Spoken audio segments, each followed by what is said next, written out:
नमस्कार दोस्तों, कैसे हैं आप सब लोग। उम्मीद करता हूं स्वस्थ होंगे, व्यस्त होंगे, जबरदस्त होंगे।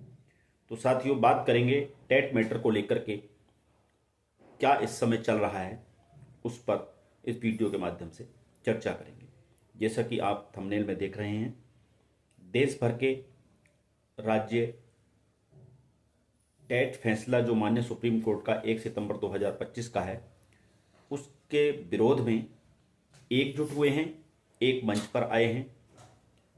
ये अच्छा कदम है। साथ ही भ्रम की स्थिति ये भी है कि हम एक हैं, तो अगर हम एक हैं तो सवाल ये बनता है कि फिर हम धरने की जो तारीखें हैं अलग अलग क्यों हैं। यानी कि जो शिक्षक संघों के पदाधिकारी नेता हैं, वो लोग जो धरने की जो आह्वान कर रहे हैं, जो डेट निर्धारित किए हैं, वो सब अलग अलग हैं। तो आखिर ये किस तरह की एकता है, ये अपने आप में एक बड़ा सवाल बनता है। तो क्या मामला है, समझेंगे इस वीडियो के माध्यम से। निवेदन है, वीडियो में अंत तक बने रहें, बिना स्किप किए पूरा वीडियो देखें। आप सभी साथियों का स्वागत है आपके चैनल गेट सॉल्यूशन में। और साथ ही उन सभी साथियों से निवेदन रहेगा जो चैनल पर पहली बार विजिट कर रहे हैं या कहीं ना कहीं लगातार विजिट कर रहे हैं, हमारी वीडियोस देख रहे हैं और अपना प्यार भी हम तक पहुंचा रहे हैं, लेकिन चैनल को अभी सब्सक्राइब नहीं किया हुआ है, तो फिर एक बार उनसे विनम्र अनुरोध है, निवेदन है कि वीडियो को ज़्यादा से ज़्यादा लोगों तक शेयर करते हुए इस चैनल को अभी के अभी सब्सक्राइब कर लें, बेल आइकन को हिट कर लें, ताकि शिक्षा जगत से जुड़ी जो भी हमारे द्वारा अपडेट दी जाती है वो आप तक समय से पहुंचती रहे। तो साथियों, शुरू करते हैं। जैसा कि पहली खबर की हम बात करें तो टीईटी को लेकर के टीईटी के मामले में आंदोलन के लिए साथ आए 9 राज्यों के शिक्षक बनाया नया संगठन। यानी कि एक नया संगठन का गठन किया गया है जिसमें 9 राज्य के जो शिक्षक हैं वो शामिल हैं। दिल्ली के कॉन्स्टिट्यूशन क्लब में तय होगी रैली की तिथि, पदाधिकारियों का चुनाव भी होगा। यानी कि जो ये संगठन बन रहा है, इसके पदाधिकारियों का भी अभी चयन होना बाकी है। अब खबर पूरी विस्तार से देख लेते हैं। लखनऊ से खबर है, देश भर के लाखों स्कूली शिक्षकों के लिए शिक्षक पात्रता परीक्षा टीईटी अनिवार्य किए जाने के खिलाफ देशव्यापी आंदोलन की तैयारी तेज हो गई है। इसके लिए यूपी समेत 9 राज्यों के शिक्षक संगठन एक साथ आए हैं। उन्होंने आंदोलन के लिए एक नए संगठन teacher federation of India TFI का गठन किया है। इसके माध्यम से आगे का आंदोलन संचालित किया जाएगा। टीईटी मामले में आंदोलन के लिए उत्तर प्रदेश के साथ ही बिहार, उत्तराखंड, झारखंड, दिल्ली, छत्तीसगढ़, मध्य प्रदेश, हरियाणा व राजस्थान के शिक्षक संगठन एक साथ एक मंच पर आए हैं। इसी क्रम में टीएफआई की पहली बैठक 25 नवंबर को दिल्ली के कॉन्स्टिट्यूशन क्लब में होगी, जिसमें दिल्ली रैली के लिए तिथि तय की जाएगी।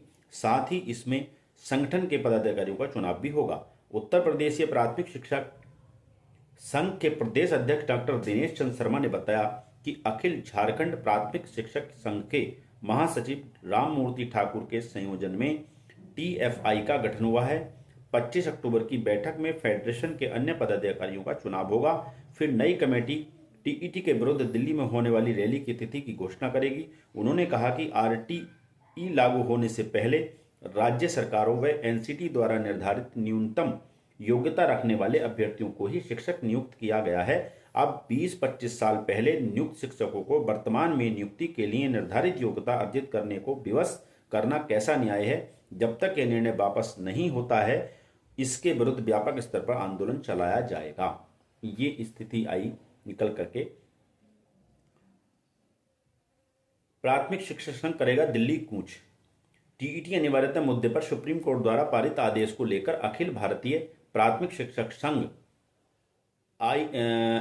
एआईपीटीएफ द्वारा 22 सितंबर से 25 अक्टूबर तक काली पट्टी बांधकर शिक्षण कार्य किया जा रहा है। इसी क्रम में शुक्रवार को हुई ऑनलाइन बैठक में आगामी आंदोलन पर चर्चा हुई और संघ के राष्ट्रीय अध्यक्ष सुशील कुमार पांडे ने बताया कि आम सहमति से 31 अक्टूबर तक दिल्ली कूच की घोषणा की जाएगी। इसी बीच एक न्यूज और है, आंध्र प्रदेश सरकार कराएगी टीईटी। जैसा कि थंबनेल में आप देख रहे होंगे कि आंध्र प्रदेश को टीईटी कराने की जल्दी। तो टीईटी की अनिवार्यता के बीच एक तरफ सीबीएसई ने 8 फरवरी 2026 को केंद्रीय शिक्षक पात्रता परीक्षा सीटेट कराने की घोषणा की है। यह परीक्षा देश के 132 शहरों में 20 भाषाओं में आयोजित की जाएगी। वहीं आंध्र प्रदेश सरकार ने टीईटी कराने का भी आदेश जारी कर दिया। इसमें सुप्रीम कोर्ट के आदेश से प्रभावित शिक्षकों को पात्रता मानदंडों में छूट दी गई है। जैसा कि पूर्व की वीडियो में मैं कहता आया था कि सरकारों को चाहिए कि अपने यहाँ जब वो टेट निकाले तो वहां पर जो है जो टेट्स जो सुप्रीम कोर्ट के 1 सितंबर 2025 के निर्णय से जो भी हमारे शिक्षक प्रभावित हैं उनके लिए जो है जो परीक्षा के मापदंड हैं पात्रता के, उनमें जो है छूट मिलनी चाहिए, चाहे वो एज से संबंधित हो, चाहे वो आपके स्नातक 50% से संबंधित हो। बल्कि मेरा तो कहना यह है कि जो राज्य सरकारें हैं वो केवल इतना भरी ही पात्रता अगर वहां पे रखते हैं कि वो इन सर्विस टीचर है तो वो टेट में बैठ सकता है। होना यही चाहिए कि अगर वो इन सर्विस टीचर है तो वो टेट में बैठ सके।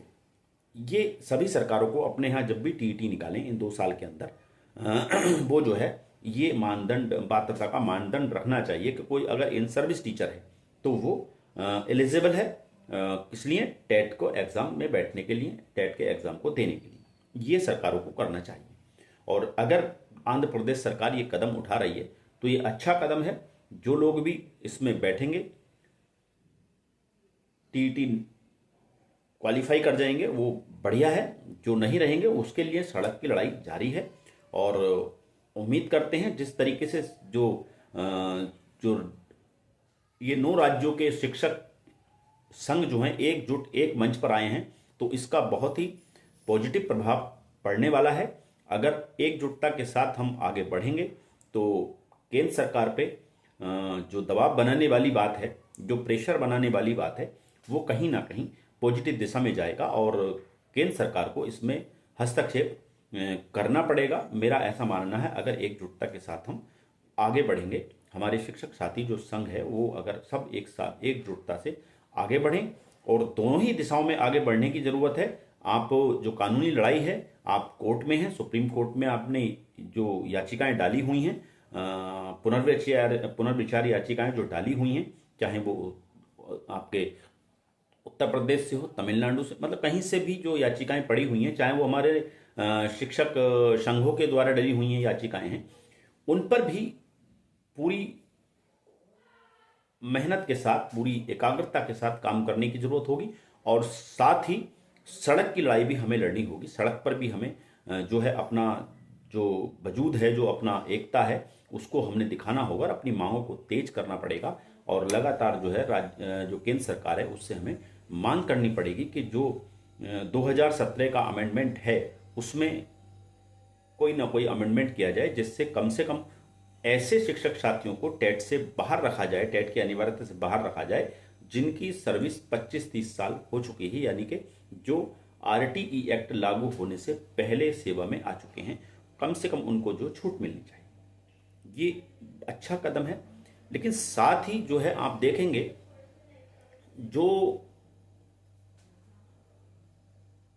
दिल्ली में धरने की बात है, प्रदर्शन की बात है, रैलियों की बात है, उसको तारीखें अलग अलग जो हमारे शिक्षक संघ के पदाधिकारी हैं, नेता लोग हैं, उन्होंने अपनी अलग अलग डेटें दी हैं। जिसमें आप देखो दिल्ली चलो का ऐलान किया गया है तो उसमें अगर हम बात करें तो 9 नवंबर को मंजीत पटेल जी ने तारीख दी हुई है कि धरने के लिए बुलाया हुआ है।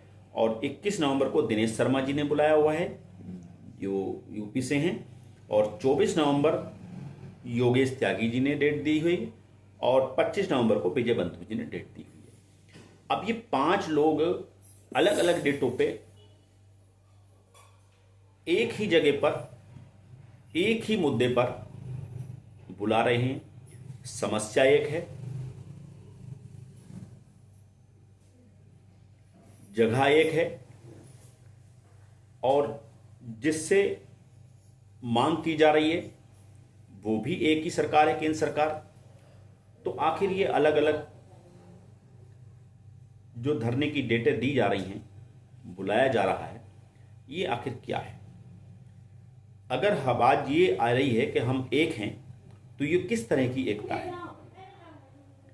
जब एक संगठन बनाने की बात हो गई और सभी राज्यों को उसमें आना चाहिए और बढ़ चढ़ के हिस्सा लेना चाहिए, तो एक ही रैली को इतने मजबूती के साथ और इतनी संख्या बल के साथ होना चाहिए कि सरकार के पैरों के तले से जमीन खिसक जाए, उसे लगे कि जो लाखों की भीड़ एक साथ दिल्ली में इकट्ठी हो जाए, शिक्षक संघ का जो संगठन है उनकी, शिक्षकों की, तो जब सरकार को भीड़ दिखाई देगी, एक संख्या बल दिखाई देगा, तो आप समझिए सरकार वहां पर आपकी तरफ, आपकी मांगों पर, आपके भविष्य को लेके, आपकी नौकरी को लेके कहीं ना कहीं जरूर चिंतित होगी, कहीं ना कहीं जरूर वो जो है उस पर विचार करेगी। क्योंकि जहाँ संख्या बल होता है वहाँ पर ही ध्यान जाता है। अगर संख्या बल नहीं है तो सरकारों के ध्यान नहीं जाते, सरकारों पर कोई प्रभाव नहीं पड़ता। तो कुल मिला के मेरा कहना यही है कि जो भी हमारे संगठन के पदाधिकारी हैं, अलग अलग राज्यों में अलग अलग संगठन हैं, उनके जो पदाधिकारी हैं उन लोगों को चाहिए कि वो एकजुट होकर के एक मंच से एक आवाज के साथ केंद्र सरकार से मांग करें, दिल्ली में अपना संख्या बल दिखाएं, तभी जो है इस दिशा में कुछ चीजें पॉजिटिव हो सकती हैं। अन्यथा अगर हम अलग अलग रहेंगे, अलग अलग धरने करेंगे, तो जाहिर सी बात है संख्या बल उतना एकत्र नहीं हो पाएगा और सरकार का ध्यान हम अपनी ओर आकृष्ट नहीं कर पाएंगे। तो निवेदन है, जो भी हमारे पदाधिकारीगण हैं, शिक्षक संघ से जुड़े हुए शिक्षकों के, जो भी हमारे शिक्षक संघ के पदाधिकारी हैं, उन लोगों को चाहिए कि वो एक मंच पर एक आवाज के साथ केंद्र सरकार से मांग करें कि जो 2017 का अमेंडमेंट है उसमें कोई ना कोई बदलाव करें। और बाकी जो कोर्ट की लड़ाई है उसमें वो तो तथ्यात्मक रूप से होती है, उसमें क्या स्थितियां रहेंगी वो अलग बात है। उसमें कई चीज़ें हैं, उसमें केंद्र सरकार क्या अपना पक्ष रखेगी, एनसीटी अपना क्या पक्ष रखेगी, आप अपने क्या तर्क रखेंगे वहाँ पे, तो बहुत सारी चीज़ें उसमें डिपेंड करती है। बस आप उम्मीद करें कि आपकी जो सुनवाई हो वो रिव्यू पिटीशन जो डले हुए हैं उनमें ओपन कोर्ट में हो तो बहुत अच्छा होगा। और जिस तरह का माहौल बन रहा है, चीज़ें पॉजिटिव दिशा में जा रही हैं, ऐसा इस समय स्थितियां देख करके लग रही हैं। बाकी आगे क्या होगा क्या नहीं होगा ये भविष्य की गर्त में है। आप और हम इस पर बराबर नज़र बना के रखेंगे। जैसे ही कोई नई अपडेट इस संबंध में होगी उसको लेकर के फिर आपके बीच उपस्थित रहूंगा। तब तक के लिए साथियों नमस्कार, धन्यवाद। आपका दिन बहुत बहुत शुभ हो।